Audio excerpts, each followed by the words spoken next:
Eh bien bonjour à toutes et à tous, ravi de vous retrouver sur 01 TV. 01 TV, vous le savez, la chaîne de votre vie numérique. Pour une nouvelle émission, c'est un événement. Dorénavant, tous les mois, on se retrouvera ensemble pour 01 Start. Alors c'est quoi 01 Start ? Eh bien c'est un rendez-vous qui va peut-être vous donner envie d'entreprendre. Qui n'a pas envie, qui n'a pas eu envie en fait de changer de vie, de créer un business, de se lancer sur les réseaux sociaux pour essayer de gagner un petit peu d'argent parce qu'on est talentueux de ses 10 doigts, parce qu'on a des talents cachés. Eh bien 01 Start va vous donner toutes les clés pour réussir tout cela. Et pour cette première, pour nous donner l'impulsion, dans quelques instants, j'aurai le plaisir de recevoir Cédric O, le secrétaire d'État chargé de la transition numérique et des communications électroniques. Il va nous dire sans doute que c'est le bon moment aujourd'hui en 2021 eh bien, de se lancer dans l'entrepreneuriat. On découvrira aussi un nouveau rendez-vous dorénavant, ce sera tous les mois dans 01 Start, ça sera l'accélérateur du numérique avec Laurent Brancard. Il faut savoir que l'accélérateur du numérique, c'est une initiative signée Amazon qui eh bien, vous permet d'avoir des tutos, des vidéos sur énormément de sujets pour apprendre à entreprendre. Et puis bien sûr 01 Start, c'est aussi des exemples pour vous donner peut-être envie de les suivre, avec deux exemples aujourd'hui. Un boucher qui s'appelle Victor, qui a décidé en fait eh bien, de créer sa boucherie en ligne alors qu'avant elle l'était bien dans la vraie vie, une vraie boucherie qui existe toujours d'ailleurs. Comment transformer du physique au digital, on verra ça avec mon invité Victor Mazoyer. Et puis Marine Durand sera là, elle a lancé son projet, c'est une épicerie en ligne. Elle nous expliquera tout cela. Et puis la dernière partie de 01 Start, ce sera les tips. On vous donnera plein de conseils pour bien se lancer dans l'entrepreneuriat avec une avocate, Awa Faki, tous les mois nous donnera des petits conseils. Comment créer sa boîte, pourquoi créer sa boîte lorsqu'on entreprend. Et puis un rendez-vous aussi avec Pôle emploi dorénavant tous les mois dans 01 Start. Là aussi, quelles sont les aides dont on peut bénéficier, les formations, etc. Voilà, vous savez tout. Merci d'être là pour cette première. C'est 01 Start sur 01 TV.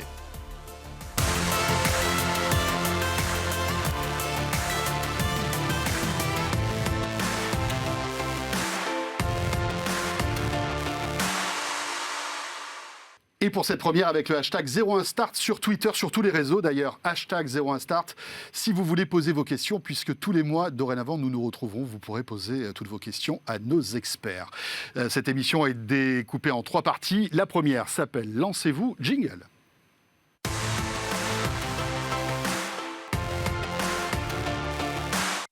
Et oui, c'est peut-être le plus compliqué en fait, se lancer, avoir l'impulsion pour se dire « Allez, je change de vie et je me lance dans l'entrepreneuriat ». Et pour cette première de 01 Start, j'ai le plaisir d'accueillir Cédric O.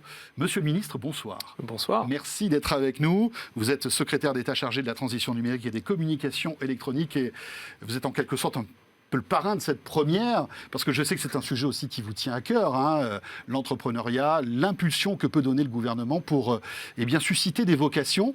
On le voit en plus, tout s'accélère avec le Covid, bien évidemment, qui a rebattu les cartes du marché du travail aujourd'hui. Est-ce que c'est finalement le bon moment de lancer ce type d'initiative et de dire à tous ceux qui nous regardent, lancez-vous ? Je pense que c'est le bon moment à deux égards. Le premier, c'est que, évidemment, pour plein de raisons, parce que le confinement, parce qu'il y a beaucoup de mouvements dans les entreprises, c'est le moment où beaucoup de gens se posent des questions. Aussi parce qu'il y a une forme de questionnement sur le sens qui peut se poser avec la question environnementale, la question sanitaire, etc. Et puis c'est le bon moment parce que c'est le moment où, je vais dire, c'est toujours risqué l'entrepreneuriat, mais c'est moins risqué probablement qu'avant. C'est beaucoup plus reconnu si jamais vous échouez, c'est-à-dire on accepte très bien dans les entreprises, dans les grandes entreprises, de dire bon bah vous avez essayé de monter une entreprise, ça n'a pas marché, etc. Il y a beaucoup d'argent en ce moment pour financer, il y a beaucoup d'aides du gouvernement, on y reviendra probablement. Donc je pense que ça rencontre à la fois un moment où c'est une aspiration d'une partie de la population. D'ailleurs chez les jeunes, chez les moins jeunes, il y a des gens qui étaient déjà dans des entreprises, qui avaient un boulot plutôt satisfaisant, etc., puis qui se posent la question. Et puis, donc, il y a cette question d'aspiration, et puis c'est le moment, disons, sur le marché, c'est-à-dire que voilà, il y a des opportunités à saisir, il y a, voilà, ça bouillonne, il y a beaucoup de gens qui se lancent. Faut toujours rappeler que c'est risqué l'entrepreneuriat, c'est-à-dire que vous prenez votre risque, Mais d'abord que l'échec, c'est pas rédhibitoire, c'est-à-dire, la plupart des gens qui ont très bien réussi, ils ont échoué à plusieurs reprises, et puis que ça peut rencontrer un certain nombre d'envies, d'être son propre patron, d'aménager ses horaires comme on veut, de faire ce qu'on aime. De déménager, de quitter par exemple une grande ville. Avec le numérique aussi qui accélère, il y a le plan très haut débit qui est intimement lié à tout ça. On le voit, la volonté du gouvernement depuis de très nombreuses années, c'est d'accélérer sur la fibre, sur le mobile, la 4G, bientôt la 5G. Ça aussi, c'est l'une des clés, en fait, pour entreprendre. Bien sûr, notamment dans le digital, bien sûr, on va y revenir. Notamment dans le domaine du numérique. Ce qui est intéressant, il n'y a pas très longtemps, j'étais dans la Creuse. Donc la Creuse, c'est le département le plus rural de France, je crois, ou un des départements les plus ruraux de France. Je vous le confirme. Très beau, mais c'est vrai que... et en fait, ce qui est intéressant, c'est que il y a le très haut débit qui se déploie partout en France. Il y a la moitié de la fibre qui s'installe en Europe, qui s'installe en France. Donc, là, il y a un souhait, notamment des urbains, d'aller se mettre un peu au vert. Et je croisais pas mal de gens qui étaient soit dans le marketing, soit dans le design, soit dans la créa. Qui était venu s'installer à côté de Guéret, j'allais dire en banlieue de Guéret, même si on peut plutôt parler de la campagne autour de Guéret, et qui disait, en fait, il y a l'école pour les enfants, il y a la santé, il y a le très haut débit, c'était des Lyonnais. Voilà, et donc oui, on voit qu'à l'occasion de la pandémie, ça réorganise les choses. Il y a besoin de bonnes infrastructures, ça c'est sûr. Il faut pouvoir avoir l'école pour les enfants quand on a des enfants. Il faut avoir la santé et puis il faut avoir le numérique, c'est-à-dire à la fois le portable, etc.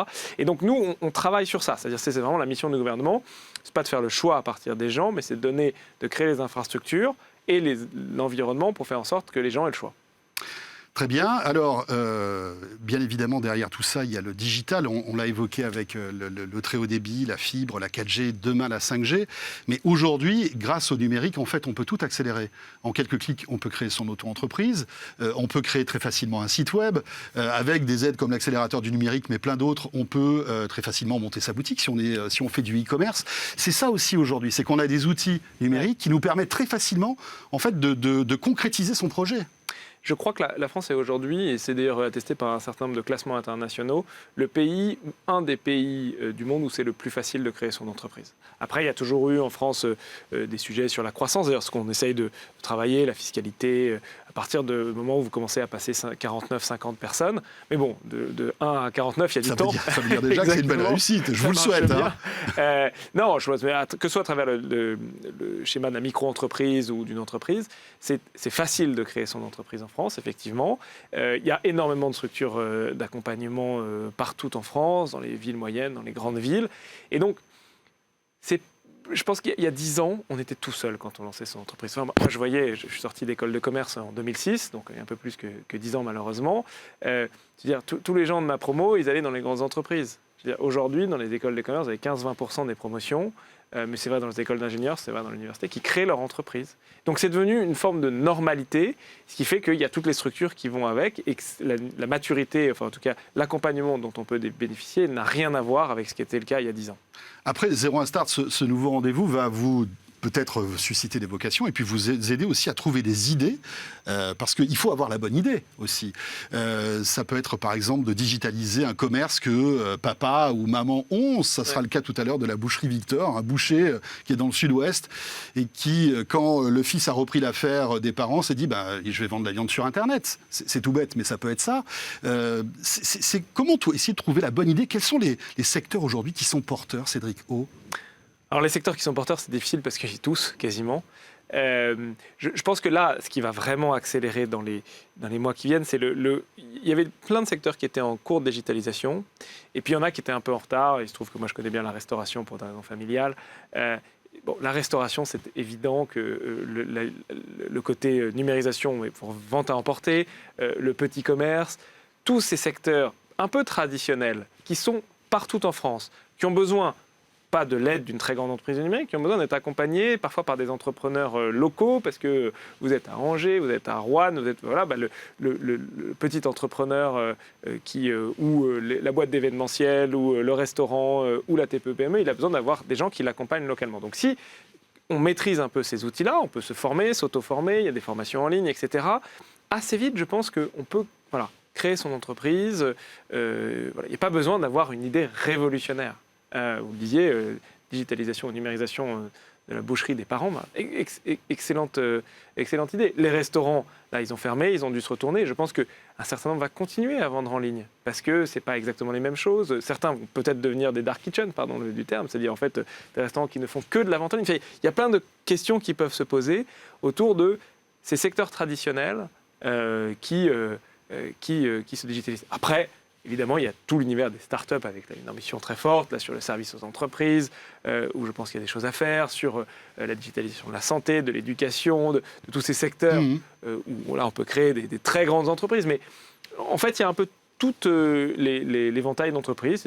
Il y a de la place pour des TPE, il y a de la place pour des PME, il y a de la place pour des ETI, et puis probablement pour des grandes entreprises. Alors tout à l'heure, on aura un porte-parole de Pôle emploi qui nous donnera un petit peu les directions pour avoir des aides, pour avoir des formations aussi.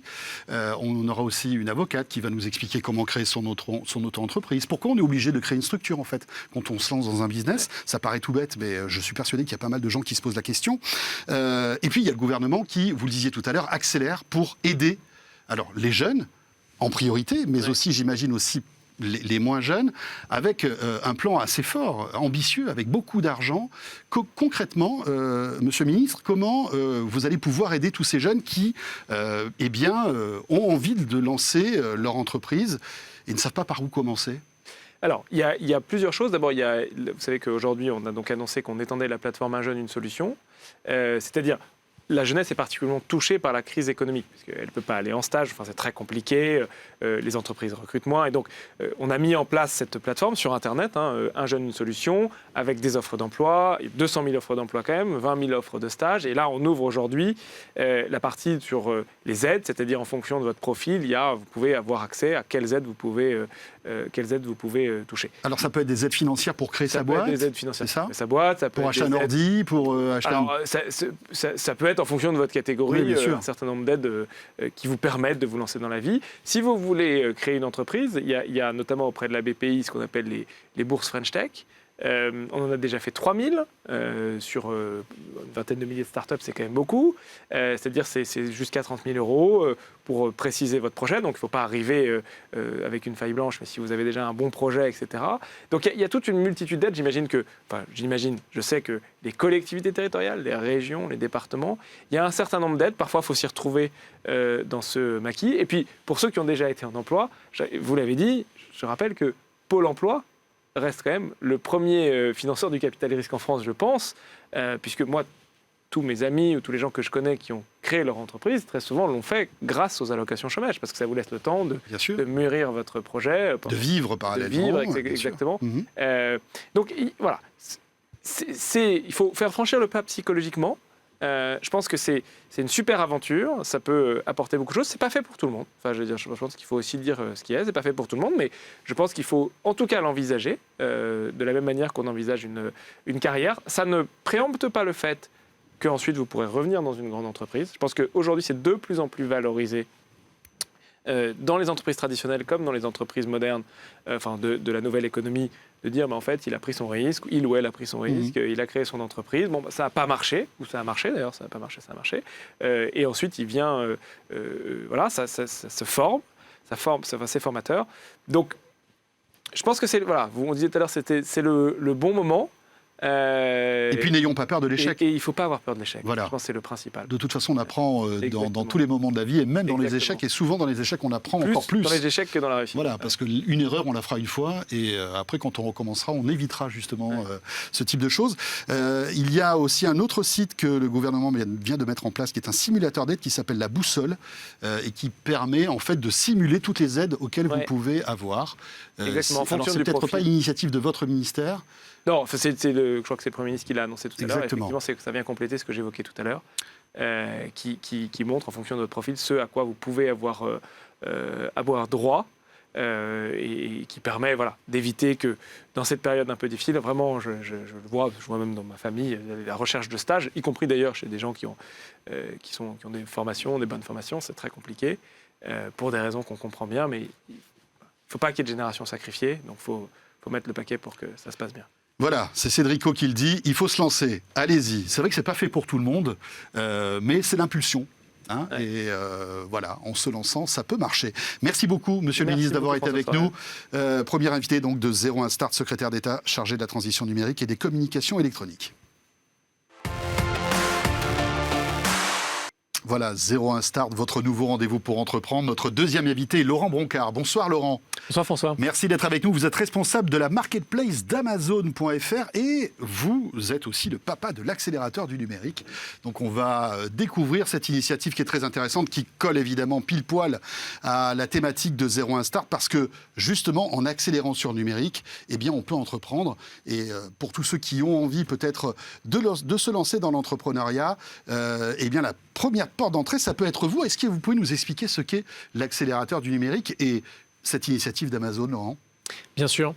Donc c'est un programme de formation, un site web accessible à tous, gratuit, sur lequel vous allez trouver une soixantaine actuellement de vidéos, de tutoriels sur différents aspects du e-commerce. Donc ça va de créer son site, à acquérir du trafic, comprendre comment ça marche la relation client, la logistique, etc. C'est un programme qui est vraiment self-service, donc chacun peut, à sa manière, à son rythme, se former sur différentes problématiques. C'est des vidéos qui sont relativement courtes, 3-4 minutes. Ça permet vraiment de comprendre les bases d'un sujet sans être enfoui sous des détails. Et puis, c'est animé régulièrement, plusieurs fois par mois. Vous avez des webinaires, nos ateliers vidéo en direct où un expert parle d'un sujet, prend vos questions. Alors évidemment, avec Amazon, on va imaginer que c'est vraiment pour se lancer du côté du e-commerce que ça a du sens de venir vous voir. On est d'accord? Quel type de vidéos on retrouve? Alors, le contenu est très varié, d'accord? Donc, c'est des vidéos pour lesquelles on a fait appel à des experts de leur sujet. Parce que Amazon, si vous voulez, on a un métier qui est la vente en ligne, on peut y revenir, on fait participer les PME françaises à ce sujet à travers la marketplace. C'est plus, pour mémoire, plus de 11 000 PME françaises qui vendent sur Amazon. Mais au-delà de cette solution de vente, nous, on voulait avoir un programme de formation pour les PME françaises qui couvre l'entièreté du scope, du périmètre spectre, du spectre, merci, de comment on vend sur Internet. Et donc, ça fait appel à des notions de création de site web, d'acquisition de trafic, de relations clients, qui ne sont pas forcément notre domaine d'expertise. Donc, on est allé voir une dizaine d'experts dans l'écosystème français du numérique pour nous aider à créer des vidéos. Ce sont ces experts qui dirigent ces webinaires, ces ateliers en direct, ils prennent les questions-réponses.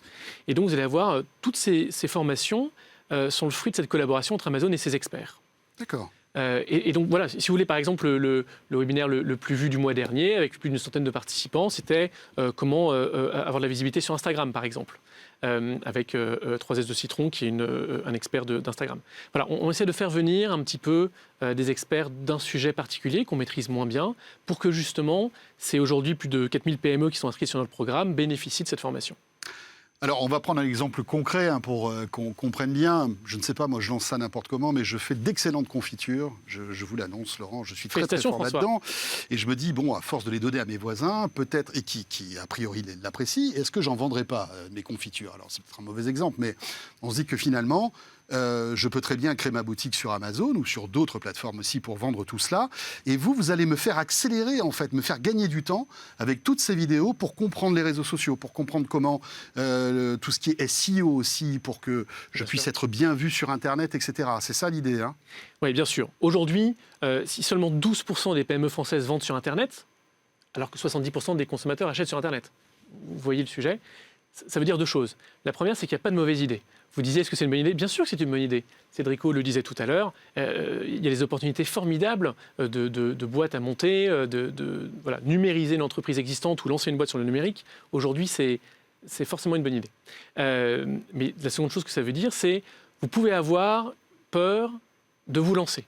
Peur de vous dire, ça va être compliqué, j'ai beaucoup de choses à maîtriser, beaucoup de savoir à acquérir, ça va me prendre du temps, etc.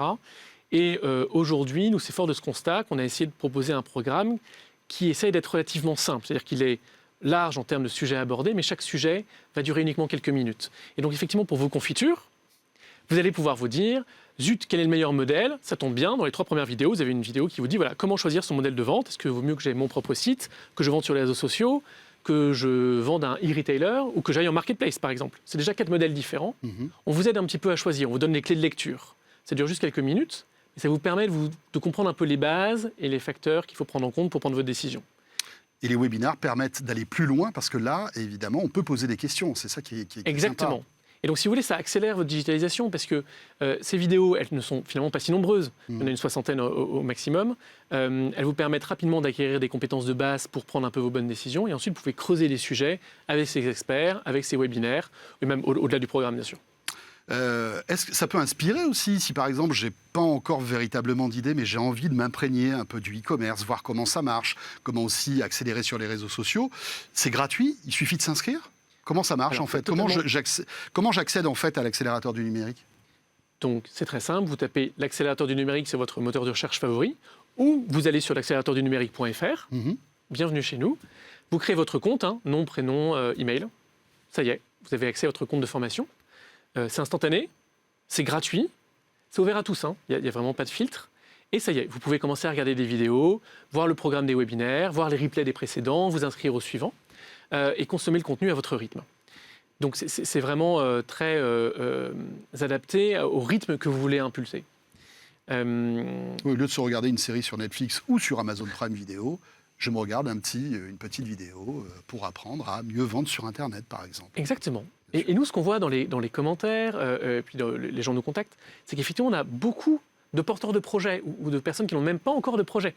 Ils se posent la question de se réorienter. Cédric le disait tout à l'heure, le contexte fait qu'on a besoin de peut-être plus de sens ou peut-être un mode de travail différent. Mais concrètement, vous le voyez, Laurent, vous avez beaucoup plus de questions qu'avant la pandémie. Et vous remarquez que beaucoup de gens veulent changer de mode de vie et peut-être de trajectoire professionnelle? Tout à fait. Je pense que beaucoup de gens n'ont pas l'idée, n'osent pas vraiment, ne savent pas par quel bout le prendre. Nous, on a un module qui est dédié à trouver une idée pour monter sa boîte et quelles sont les premières étapes. Ça fait partie des modules les plus regardés. Donc ça, rien qu'en termes quantitatifs, on le voit bien, cet appétit.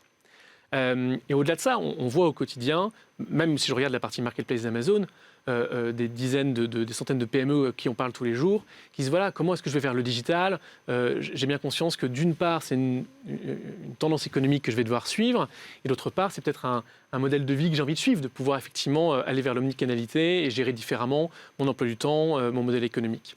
Et donc, que vous vouliez monter l'entreprise ou digitaliser la vôtre, ce sont des modes de fonctionnement qui sont en pleine croissance et auxquels on essaye de répondre à travers ces deux parcours un peu différents sur le site. Vous le verrez, on est divisé par modules. Il y a des modules dédiés à créer son entreprise, mais de trouver son idée, à faire son business plan, globalement. Et il y a des modules dédiés à comment digitaliser son commerce existant. Alors, les retours des utilisateurs, j'ai cru comprendre qu'ils étaient contents. Qu'est-ce qu'ils demandent en fait? Est-ce que vous avez des retours? Ils veulent plus de vidéos? Est-ce qu'il y a des thèmes que vous n'abordez pas, qu'on vous demande par exemple? Alors exactement. Nous, on est très fiers d'avoir une note moyenne. Chaque vidéo est notée avec des étoiles, de 1 à 5 étoiles. Donc on est à 4,6 en ce moment d'étoiles sur 5, ce qui pour nous est très encourageant. C'est vrai qu'on les revoit plusieurs fois avec les experts pour être sûr avant de les mettre en ligne. Les demandes, c'est plus de sujets. Et c'est aussi notre volonté. Voilà. Moi, mon équipe, elle passe son temps à aller chercher de nouveaux partenaires, imaginer de nouveaux sujets. Par exemple, il y a tout un chapitre sur l'export qu'on voudrait pouvoir mettre en ligne bientôt. Il y a pas mal de sujets à aborder. En dehors de la France, c'est ça? Par exemple, exactement. Nous, on le voit, c'est un vrai levier, un vrai atout du numérique aussi, de pouvoir facilement... s'affranchir des frontières, en fait. Exactement. Il y a la partie logistique, bien sûr, mais la partie commerciale. Par exemple, si vous vendez sur une marketplace, donc un site déjà existant potentiellement à l'étranger, comme Amazon par exemple, vous pouvez en un clic activer des offres que vous avez conçues pour la France. Si vous les avez traduites pour l'étranger, hop, vous les vendez en Italie, en Espagne, au Royaume-Uni. Et puis, facilement, vous avez accès à ces marchés-là. Ça, c'est une force du numérique. Et on voit cette appétence des PME pour ce levier très fort d'étendre les zones de chalandise, non seulement partout en France, mais au-delà. Juste un mot sur les réseaux sociaux qui aujourd'hui sont très importants pour amplifier en fait sa marque et pour que les gens puissent découvrir nos produits. Vous parlez aussi, bien sûr, vous l'avez dit tout à l'heure, des réseaux sociaux. Il y a des vidéos dédiées sur ce sujet? Bien sûr. Il y a Instagram, il y a Facebook, il y a TikTok. Voilà. Et puis on est, vous l'avez compris, sans cesse en recherche de nouvelles expertises à apporter. Donc ça, c'est la base. Et puis au fur et à mesure, on ajoute des vidéos. Mais bien sûr, les réseaux sociaux, en termes de visibilité, bientôt en termes de vente, c'est un canal essentiel, surtout si c'est votre propre marque que vous voulez lancer. Et on aborde ce sujet dans nos modules, oui, tout à fait. Très bien. Pourquoi Amazon fait ça? Parce que finalement, c'est gratuit. On peut se dire, voilà, c'est un budget quand même important parce qu'il faut les faire, ces vidéos. Il faut trouver les experts, etc. Pourquoi faites-vous ça? Je pense qu'on est parti du même constat que beaucoup d'acteurs en France, et Cédrico le disait tout à l'heure, qui sont que les PME françaises ont du retard par rapport à leurs voisins, notamment l'Allemagne, et qu'il y a une opportunité incroyable, qu'il faut aller vite pour aller déclencher la numérisation des PME françaises et l'omnicanalité. Pour les aider tout simplement à amortir la crise économique actuelle et puis préparer l'avenir. Nous, on a un rôle à jouer. On est un acteur important du numérique et on est conscient du rôle que ça nous impose. Et on veut aider ces PME françaises à se développer au-delà de ce qu'on s'en fait actuellement. Aujourd'hui, on les aide à vendre en marketplace, c'est-à-dire qu'on leur propose vraiment des outils pour vendre simplement sur Internet, mais sur notre solution. Là, vous l'avez compris, c'est un programme qui va bien au-delà d'Amazon. Il y a quasiment plus beaucoup de liens. Le but, c'est vraiment de les aider à considérer toutes les options, tous les canaux, toutes les problématiques d'Internet. C'est pas parce que je vais sur l'accélérateur du numérique que je vais créer ma boutique sur Amazon, en fait. Pas du tout. Pas du tout. Ça va bien au-delà de ça. Voilà. L'idée, c'est vraiment d'aider le tissu économique français à se numériser, à prendre ce virage du numérique et surtout à dédramatiser, à oublier ses peurs pour essayer, pour se lancer. Alors Laurent, c'est la première de 01 Start, mais ça ne sera pas la dernière pour vous, puisqu'on se retrouvera dorénavant dans chaque numéro de 01 Start pour faire un focus, maintenant qu'on a bien compris comment fonctionne l'accélérateur du numérique, pour faire un focus, bien sûr, comment trouver la bonne idée, comment accélérer, par exemple le phygital, qui est un mot un peu particulier, mais comment passer du physique au digital. Vous avez énormément de cas dans ce domaine. D'ailleurs, on va en retrouver un dans un instant.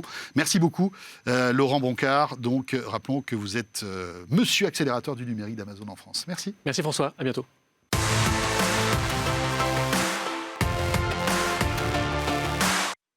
Le retour donc de 01 Start sur 01 TV, votre nouveau rendez-vous pour entreprendre, tout simplement. On essaie de vous donner cette petite étincelle, cette petite impulsion pour ne serait-ce que se renseigner et pourquoi pas créer votre boîte ou votre future boîte. Il est temps maintenant de retrouver notre rendez-vous Business Stories avec nos deux invités. J'accueille Marine Durand. Bonsoir Marine. Bonsoir. Fondatrice de l'Idéaliste. Alors vous dites, mais qu'est-ce que c'est que l'Idéaliste? Vous allez tout savoir dans un instant. Et puis Victor Moisovier est là aussi. Bonsoir Victor. Bonsoir François. Directeur de Maison Victor. On a un boucher sur ce plateau et il est à ma droite. Il s'appelle Victor. On est galant, on laisse parler Marine. Et puis après, Victor, on rentrera dans les détails. Marine, donc l'Idéaliste, c'est un projet alors totalement 100% numérique que vous avez lancé. C'est une épicerie en ligne et moi j'aimerais bien savoir, puisque depuis tout à l'heure, on parle de cette impulsion, de cette étincelle qui se dit « Allez, je vais me lancer dans l'entrepreneuriat ». Qu'est-ce qui a été le déclic chez vous, Marine ? Déjà, j'ai toujours été une passionnée d'entrepreneuriat. J'ai grandi dans une famille d'entrepreneurs, j'ai été élevée avec cette valeur travail. Et pour moi, c'était comme une évidence qu'il fallait qu'un jour, je crée mon entreprise et que je puisse me lancer.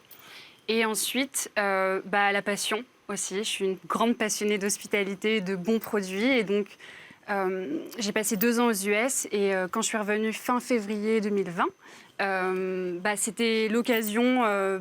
Après, on s'est fait confiner 2 semaines après. Mais oui, c'est vrai. Vous êtes revenu au bon moment, finalement. Au bon moment, c'était le fruit du hasard, en plus. Ouais. Et ça m'a permis de poser au clair mes idées. On a ce cliché un peu de l'entrepreneur devant sa feuille blanche et son tableau blanc. C'était moi, il y a 1 an. Et du coup, ça m'a permis aussi de comprendre ce que je voulais, ce que je ne voulais pas.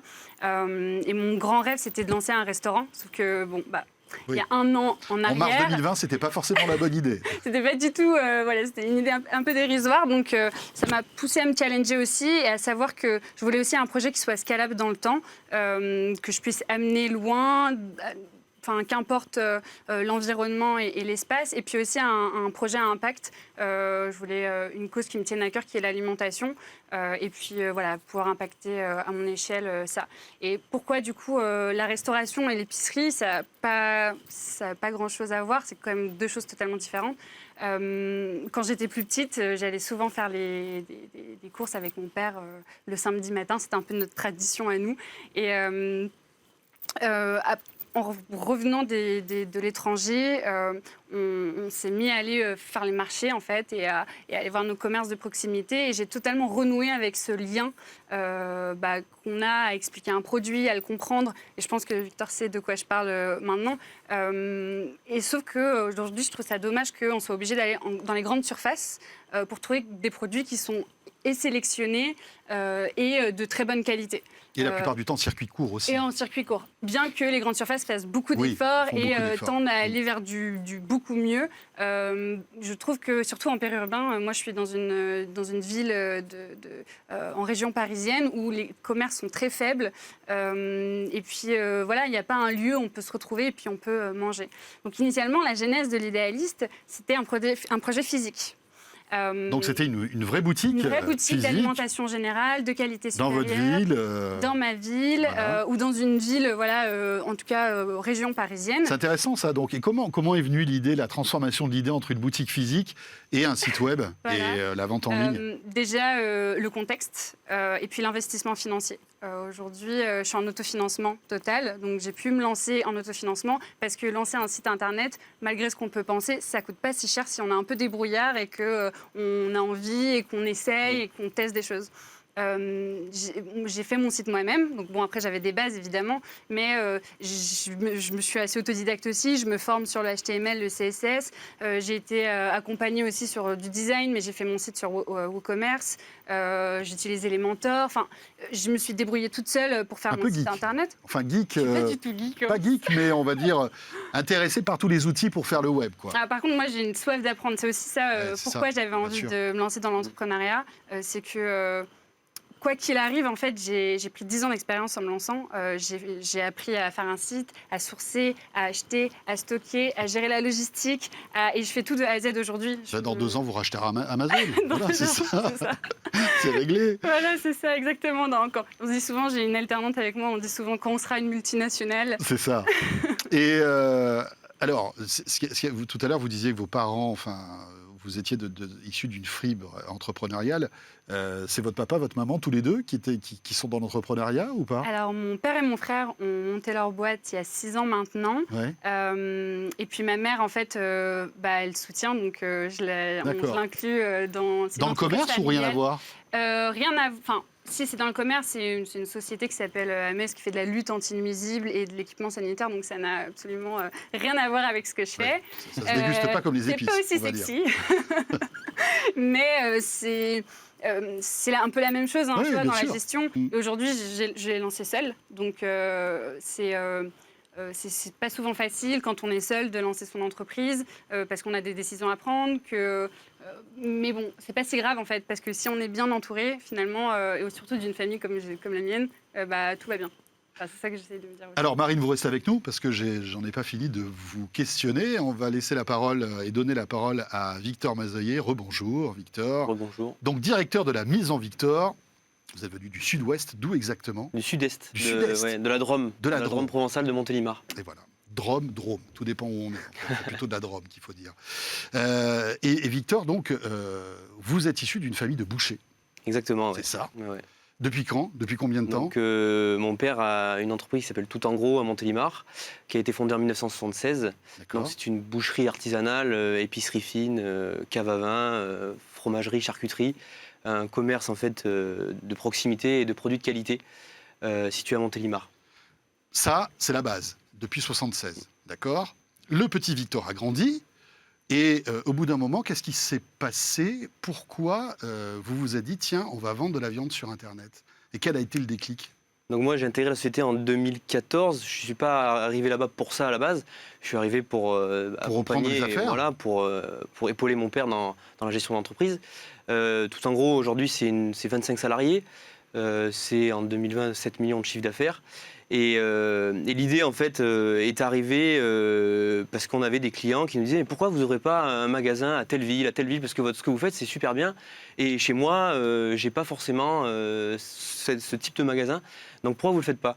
Donc on s'est posé la question, on s'est dit « Mais pourquoi pas ?» Et puis, le temps avançait, on s'est dit, en fait, ouvrir un deuxième magasin, ça serait compliqué. C'est la galère. Voilà, parce qu'aujourd'hui, c'est beaucoup d'investissement. C'est beaucoup d'investissement, mais notre savoir-faire... Notre savoir-faire, c'est notre équipe. Et on a une vraie équipe d'artisans bouchers en or. Et on sait qu'ouvrir un deuxième magasin, ça serait finalement enlever notre concentration sur ce qu'on a aujourd'hui. Et on préfère rester focus sur notre beau magasin et aller de l'avant. Alors on le voit, c'est un beau magasin, hein, bien sûr. Ça donne envie de se faire un petit barbecue chez Tout en Gros, ça, il n'y a pas de problème. Mais vendre de la viande sur Internet, Victor, ça paraît un peu bizarre quand même. Autant des épices, moi je veux bien. Mais de la viande, aujourd'hui, on peut vendre de la viande? Eh bien oui, et ça marche très très bien. En fait, on a des prestataires qui s'appellent Chronofresh. En fait, on prépare notre viande sous vide, donc étiquetée avec la provenance. Donc avec vous la coupez comme pour Comme à un la client boucherie. C'est lambda. exactement pareil, c'est fabriqué au même endroit. Ça vient des mêmes bêtes. En fait, nous, on est boucher abatteur, donc on a des éleveurs qui travaillent pour nous autour de Montélimar avec un circuit très court. Voilà, et vous sourcez évidemment vos élevages, etc. Ouais, on fait vraiment ça, que ce soit pour la boucherie ou pour les autres produits. On travaille en direct avec les producteurs et les éleveurs. Donc on a une garantie de qualité et puis en fait on travaille toujours de la même façon qu'en 1976, rien n'a changé. Et donc du même endroit, de la même boucherie, du même atelier, on prépare la viande et la viande part pas par la caisse du magasin, elle part par l'arrière et on a tous les jours un camion frigo qui vient chercher les colis et ça part partout en France. Et ça marche très bien, le lendemain matin, avant 13h, le colis est livré partout en France. Partout en France. Partout en France, même en Bretagne et c'est assez bluffant, même moi j'ai du mal à y croire des fois. Et ça marche très très bien. Et oui, et c'est ça en Il y a fait très la clé de la peu de- réussite, c'est la livraison donc réfrigérée qui est possible dans toute la France. Voilà. Ça c'est top. Donc on peut avoir un gigot d'agneau d'Ardèche partout en France. Mais quand vous avez parlé de ce projet à votre père, qu'est-ce qu'il a dit? Et mon père, il est très dans Plutôt pragmatique ou il s'est Ouais, dit- non, il aime bien les investissements, il aime bien les idées nouvelles. Il est D'accord. quand même d'une génération, il a 60 ans aujourd'hui, mais il aime bien le digital quand même. Donc du coup, il était partant complètement dans l'idée. Donc on a créé un site internet, nous-mêmes aussi en interne, on a bricolé un peu quelque chose. Et on sait que c'est compliqué d'avoir de la visibilité. Donc du coup, on s'est associé, on a mis notre produit en ligne sur Amazon. Voilà, ça a été la démarche qu'on a utilisée pour avoir une visibilité un peu plus rapide. Mais vous ne vendez que sur Amazon ou on peut acheter votre viande sur Donc, Internet on ou vend sur sur Insta? Aujourd'hui, on voit que sur Instagram, on peut même acheter plein de choses. Ouais, On non, en parlera peut-être aussi en avec fait, Marie. on est multicanaux. Donc on vend D'accord. sur Amazon. L'objectif, Et- c'est qu'on vous trouve partout en fait. Voilà, c'est l'objectif. Voilà. Et alors, qu'est-ce que ça Après, donne? une grande Aujourd'hui, partie qu'est-ce des- que ça représente en termes de chiffre d'affaires, les ventes sur Internet, Victor? Donc aujourd'hui, ça reste encore marginal, ça représente 2-3% de notre entreprise. Mais c'est, je pense, un début parce on s'est rendu compte en fait qu'on avait besoin d'un outil informatique de gestion un peu puissant pour gérer les stocks en temps réel, ce qu'on n'avait pas par le passé quand on a démarré. Donc on a plutôt démarré en phase un petit peu de test en mode bricolage. On s'est rendu compte qu'il y avait de la demande et qu'il y avait vraiment un marché. Donc du coup, on a investi dans un ERP, un système de gestion de flux, de stock, de factures, d'achats. En 2019, ça a mis plus d'une année à migrer, à intégrer notre entreprise pour que tout Ah oui, le monde soit opérationnel. vous avez numérisé en quelque sorte Ouais. tous les process de la boucherie, c'est ça? En fait, on a testé la vente en ligne via Amazon. Ouais. On s'est rendu compte du marché, on s'est dit, bon, Il faut ok, investir. il faut investir parce que nous, aujourd'hui, dans le magasin, on a 7-8 000 références.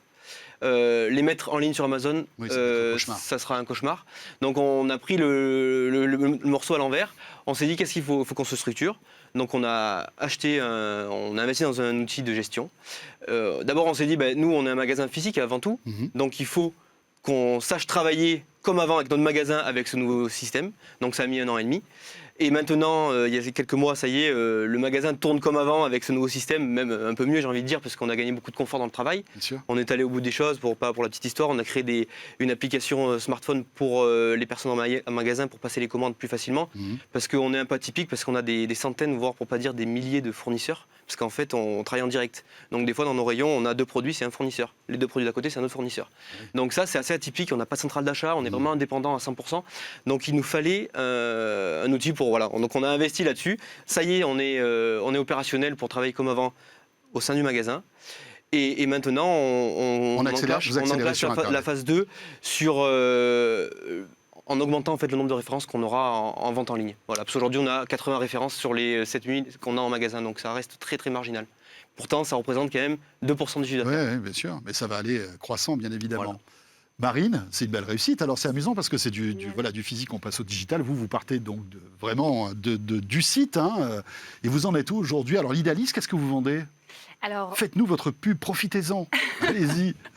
le pitch de l'idéaliste, moi j'aime bien dire qu'on est un distributeur d'histoire et de savoir-faire. Aujourd'hui, je sélectionne et distribue des produits d'épicerie fine. J'aime pas dire épicerie fine parce que pour moi, les produits de qualité ne devraient pas être juste considérés comme de l'épicerie fine.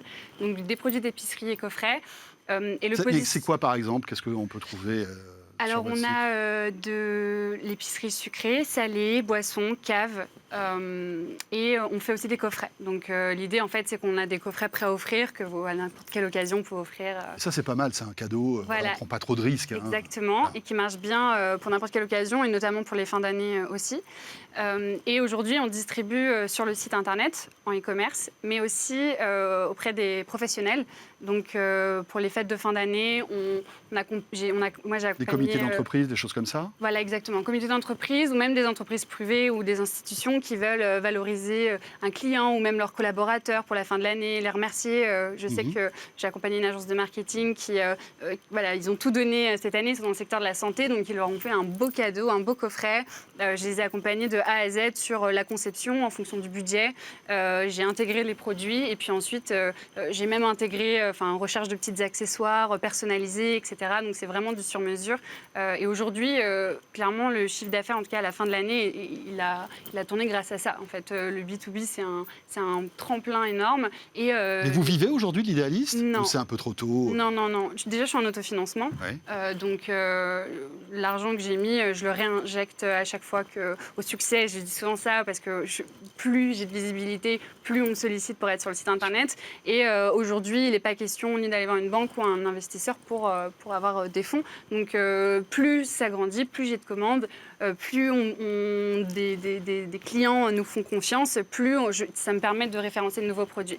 Donc c'est un peu en priorité, en fonction des saisons aussi, parce que finalement, le cidre, ça marche très bien en janvier, un petit peu moins en avril, mais ça va repartir, etc. Donc aujourd'hui, voilà, c'est comme ça que ça fonctionne. Il faut que vous fassiez des associations barbecue, là. C'est la période Exactement, en plus, avec en ce moment, hein. Ça pourrait être pas Oui, mal, ça démarre. Merci à tous les deux. Alors, la maison Victor, on tape maison Victor sur Internet, on vous trouve très facilement. Voilà. Pour se faire plaisir en ligne. Et donc l'idéaliste sans eux, pour découvrir Exactement. votre site et tous les coffrets. L'idéaliste.store. Et tous les produits gourmands que vous pouvez proposer. Voilà.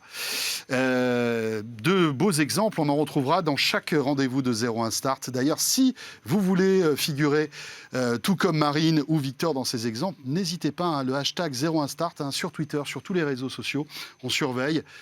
Et peut-être que simplement en écrivant votre petit message avec le hashtag 01 Start, vous retrouverez ici même sur ce plateau le mois prochain. On va terminer avec les tips. Nouveau rendez-vous au site 01 Start.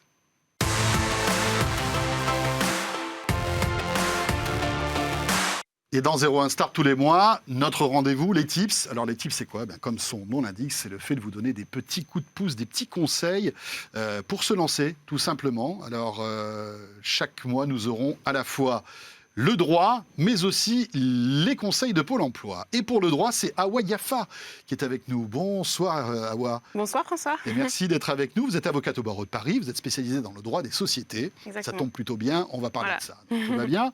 Et puis Abdullah Fam, bonsoir Abdullah, merci d'être là. François. Vous êtes conseiller emploi à l'agence de Cergy de Pôle emploi. C'est bien ça. Voilà, oui. Cergy, en région parisienne. C'est intéressant d'avoir à la fois le côté conseil de Pôle emploi et puis surtout les conseils pour créer sa structure. Parce que c'est vrai que la première question qu'on peut se poser quand on se dit tiens, j'ai peut-être une idée, peut-être lancer un business, il faut absolument que je crée une structure. Je ne peux pas commencer comme ça, from scratch, et me dire il faut que je crée quelque chose, il faut que je crée une structure. On est d'accord? Oui, absolument. C'est très important de créer une structure. Il y a deux raisons principales finalement pourquoi il faut créer une structure aujourd'hui. La première raison, c'est par rapport à vous-même. C'est important parce que travailler sans statut, c'est du travail dissimulé. Donc en fait, c'est une infraction pénale. Donc vous pourrez être sanctionné pénalement. Il y aurait aussi des redressements fiscaux, sociaux qui pourraient s'ajouter. Et ensuite, c'est aussi important pour vos clients, vos éventuels partenaires et fournisseurs, parce que pour aller voir ces acteurs-là, c'est important de se présenter sous un statut particulier. Et vous aurez aussi besoin d'un statut pour facturer vos clients. Donc c'est très important, à la fois pour vous-même et pour vos clients, vos fournisseurs et partenaires. Et à partir du moment où je crée ma structure, j'aurai donc ces fameux numéros, sirène, voilà. etc., Ça. que je donnerai en fait à mes fournisseurs Exactement. quand je dois dépenser de l'argent, mais aussi et ça c'est important aussi quand j'en reçois. C'est ça l'idée. Ouais. C'est un peu ma plaque d'immatriculation en quelque sorte. C'est ça. un numéro qui va vous être attribué, c'est votre numéro d'immatriculation, dit numéro sirène, qui est attribué à toutes les entreprises. Lorsqu'on crée une entreprise, c'est notre numéro d'immatriculation qui nous identifie par rapport à toutes les entreprises qui peuvent exister. Donc, je n'ai pas de structure, j'ai une idée, j'ai mon projet qui commence vraiment à mûrir. Il faut que je crée ma structure. Et là, on se dit, waouh, c'est souvent là qu'on commence un petit peu à être démoralisé, peut-être, et parfois à être démotivé. Ça, c'était avant l'auto-entrepreneuriat, quand même, on va dire. Aujourd'hui, c'est plus facile de créer sa structure. C'est beaucoup plus facile aujourd'hui parce que c'est vrai que l'auto-entrepreneuriat... Aujourd'hui, on parle de micro-entrepreneur, mais c'est exactement la même chose. C'est un statut qui est très facile à adopter. Il suffit de se rendre sur un site internet, on fait une déclaration et 15 jours plus tard, on a ce statut d'auto-entrepreneuriat. Donc c'est vrai que c'est un statut très simplifié par rapport à d'autres statuts qui pouvaient exister auparavant. Il y a combien de statuts, en fait? Il y en a plein, non? Vous qui êtes avocate dans le droit des sociétés. C'est vrai qu'il y a pas mal de statuts. Après, il n'y en a pas non plus une centaine. C'est juste qu'en fait, il y a plusieurs statuts qui pourront être forcément différents et qui vont être adaptés en fonction de votre activité. Après, pour démarrer son activité, c'est vrai qu'on hésite souvent entre le statut d'auto-entrepreneur ou alors de créer un statut plutôt de société. Donc SAS, donc SASU quand on est tout seul, ou SARL, EURL.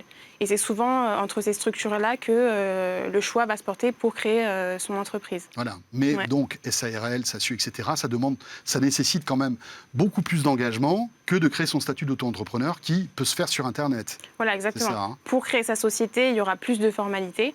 Il va falloir créer donc, des statuts, ce qu'on appelle des statuts. Et après, il va falloir réaliser des formalités un peu plus importantes au greffe et qui vous coûteront forcément un peu plus cher. C'est ça, parce que ça coûte de l'argent de créer une société, sauf le statut d'auto-entrepreneur. Faites attention d'ailleurs, il faut le rappeler, hein, c'est un statut dont la demande est gratuite. Hein. Exactement, oui. Et quand on tape souvent sur Google ou sur n'importe quel moteur de recherche le statut d'auto-entrepreneur, on vous emmène sur des sites où ça devient payant. Hein. Ah oui, non, exactement. C'est un statut qui est totalement gratuit. Donc, il suffit de vous rendre sur le site autoentrepreneur.ursaf.fr. Vous avez une déclaration à remplir. Et donc c'est totalement gratuit. Forcément, faut pas aller vers les sites qu'on peut vous conseiller, à part si vous avez besoin forcément d'un conseil entre le choix de plusieurs structures. Là, ça pourrait être intéressant de se tourner vers des professionnels pour le choix relatif à votre structure. Mais vous qui êtes une spécialiste, c'est un bon choix de commencer par le statut d'auto-entrepreneur pour débuter justement son aventure entrepreneuriale? Oui, ça peut être un bon choix, forcément. Après, ça va vraiment dépendre de votre activité. Ça reste quand même un statut qui est adapté pour des petites entreprises. C'est très intéressant pour se lancer, pour tester son activité. Est-ce que c'est fait pour moi? Est-ce que mon activité va marcher, etc. Donc là, c'est un statut qui est adapté. Puis après, il faut savoir qu'il y a des seuils à ne pas dépasser. Donc, si vous dépassez ces seuils, vous ne pourrez pas bénéficier de ce régime-là. Mais c'est des chiffres d'affaires, en fait. Voilà, c'est du chiffre d'affaires annuel à ne pas dépasser. Donc voilà, c'est vraiment un choix par rapport à votre activité. C'est un choix qui est offert à vous, mais est-ce qu'il est adapté à votre activité? Ça, c'est une question qui est vraiment pratique en fonction des activités de chacun. Donc finalement, ça vaut peut-être le coup, mais on va en parler avec Abdullah dans un instant, parce qu'on peut avoir justement à Pôle emploi des conseils sur d'aiguillage vers les différents statuts. Le gouvernement a décidé de créer le statut d'auto-entrepreneur, ça fait quelques années. C'est plutôt une bonne nouvelle, ça. C'est un bon statut, le statut d'auto-entrepreneur? C'est vrai que le gouvernement a voulu créer un statut qui était plus simple finalement à mettre en œuvre, parce qu'il y avait pas mal de statuts qui existaient, mais finalement c'est vrai qu'aujourd'hui on peut se dire ça va être compliqué de créer mon statut, ça va être long, les formalités, etc. Ça peut être un peu décourageant. Et là on a voulu vraiment créer un statut qui est ouvert à tous et qui peut forcément être fait en un clic. On dit voilà, on peut être auto-entrepreneur en un clic, parce que comme j'ai dit, il suffit de remplir la déclaration.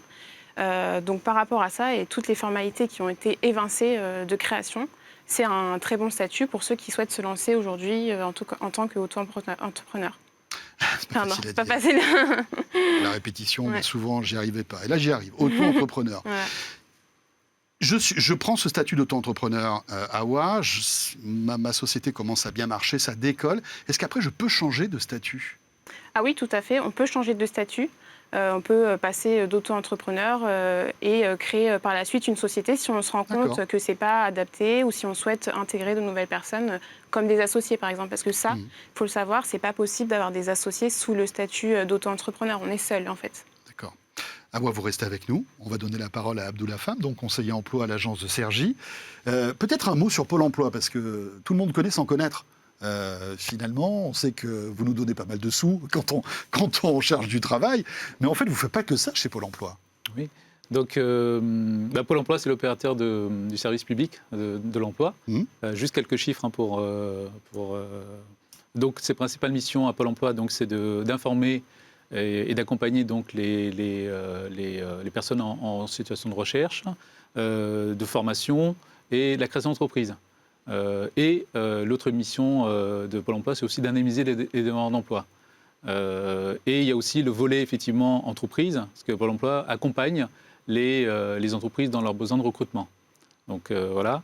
Oui, vous êtes un peu le carrefour, en fait, de l'emploi, en quelque sorte. Oui, on peut dire ça. Et c'est aussi un réseau, effectivement, au niveau par rapport au site physique, il y a 900 agences et relais, effectivement, au total en France, et avec à peu près 55 000 collaborateurs qui se mobilisent au quotidien.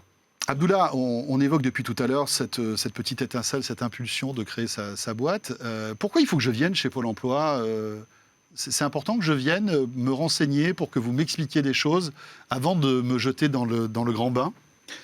Oui, c'est idéalement, effectivement, on conseille à nos demandeurs d'emploi, effectivement, de venir nous voir pour avoir des conseils, pour être accompagné si besoin, parce que ça, c'est un autre niveau. Et dans cette démarche-là, c'est aussi pour sécuriser le parcours. C'est-à-dire que Awa le disait, il y a effectivement une facilité pour pouvoir créer son auto-entreprise, si on parle de ce statut. Mais effectivement, si on veut que ça soit, la création soit pérenne et que ça dure dans le temps, c'est bien d'avoir aussi des conseils et qu'on puisse sécuriser en disant travailler tous les aspects de la création d'entreprise.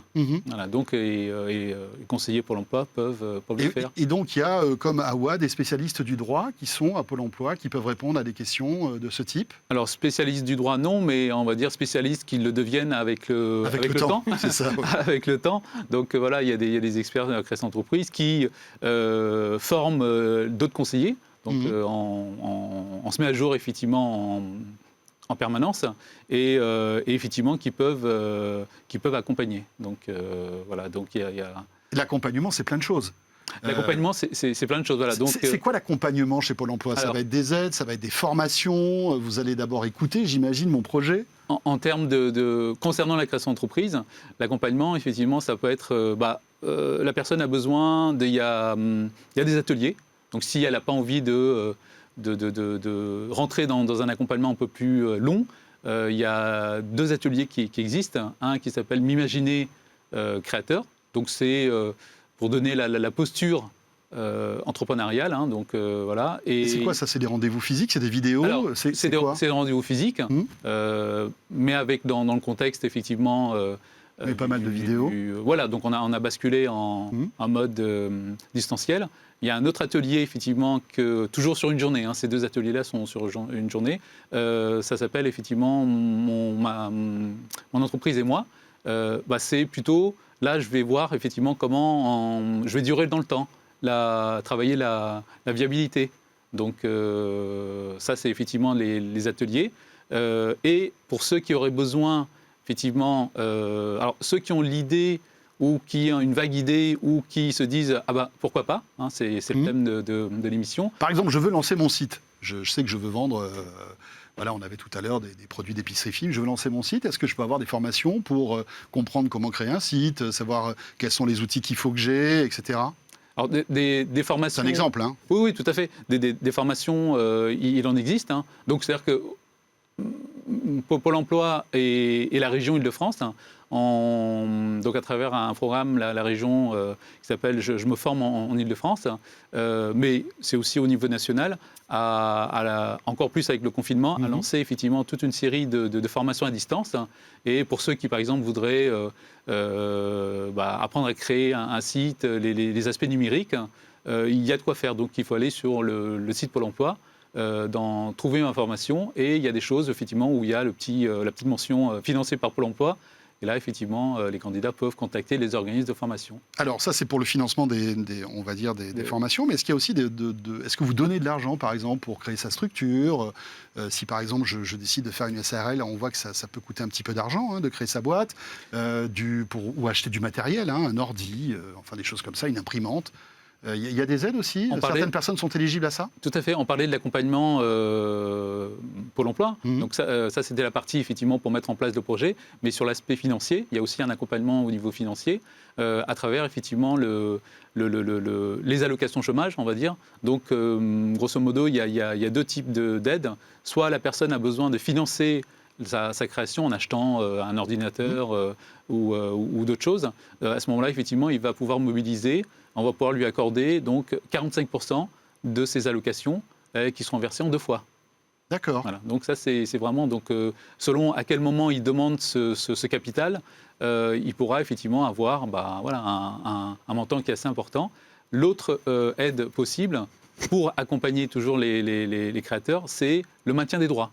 Donc toujours sous condition, bien sûr, mais ça permet effectivement de... Je lance ma boîte, mais je continue à toucher en fait mes indemnités, c'est ça? C'est ça, on continue à toucher les indemnités. D'accord, parce qu'on sait qu'au début, il faut parfois quelques mois avant de pouvoir rentrer du chiffre, etc. C'est difficile, et il faut aussi vivre. Il faut aussi vivre, donc le maintien, effectivement, permet effectivement d'accompagner. Voilà. Alors Abdullah, on se retrouvera tous les mois évidemment dans 01 Start parce que bien sûr il y a plein d'initiatives à la fois nationales mais aussi locales concernant Pôle emploi et vous pouvez aider les gens de différentes manières. Et puis AOA aussi, hein. Si cette expérience de 01 Start vous intéresse, vous serez la bienvenue pour revenir parce qu'on a évidemment encore plein de questions sur les différents statuts et beaucoup d'autres questions aussi concernant le droit. D'ailleurs, si vous avez des questions à poser à Awa ou Abdullah, n'hésitez pas, le hashtag 01Start. Voilà, c'est avec tous ces conseils que se termine ce premier numéro. On a été ravis, j'espère que cette émission vous donnera cette petite impulsion, cette petite étincelle pour aller chercher sur Internet, sur le site de Pôle emploi, pour voir un petit peu comment ça se passe. Merci en tous les cas, merci à tous les deux. Merci. Et on se retrouve très très vite sur 01 TV pour le deuxième numéro de 01 Start.